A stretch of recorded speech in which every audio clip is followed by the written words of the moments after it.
நேரம் நம்ம வாழ்க்கையில நல்லா தான் ஜெபிக்கிறோம், சரியா தான் இருக்கிறோம். ஏன் இழப்பு வருதுன்னு நம்ம நினைக்கிறோம், ஏன் போராட்டம் வருதுன்னு நினைக்கிறோம், ஏன் தேவை பாடுகள் இப்படி வருகிறதுன்னு நினைக்கிறோம். இந்த இழப்புகள், பாடுகள், தேவைகள், பலவீனங்கள் எல்லாவற்றுக்கும் மத்தியில தேவ திட்டம் என்று சொல்லி ஒண்ணு இருக்கிறது. அல்லேலூயா. அந்த திட்டம் நிறைவேறணும், இழப்புகள் வந்துதான் ஆகும். அல்லேலூயா. திட்டம் நிறைவேறணும் அப்படின்னு சொன்னா பாடுகள் வந்துதான். ஒரு கணவனை இழக்கிற அப்படின்னு சொன்னா நம்ம சாதாரணமா பேசலாம், ஆனா இழந்தவங்களுக்கு மாத்திரம்தான் தெரியாது எவ்வளவு பெரிய வலி என்று சொல்லி. எதிர்காலத்தை தேடி அவள் வரவில்லை, ஆனா அவளை தேடி ஒரு எதிர்காலம் இருந்தது.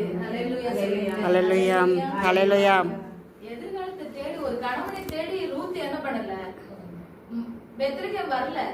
ஆனா ரூத்துக்காக ஆண்டவர் எதிர்காலத்தை வச்சிருந்தாரு, அதனாலதான் ரூத்தை கொண்டு வந்தாரு. அல்லேலூயா. ஜெபிக்கலாமா? எல்லாரும் அப்படியே எழுந்து நின்று ஆண்டவர் சமூகத்துல அப்பா எங்களை காத்து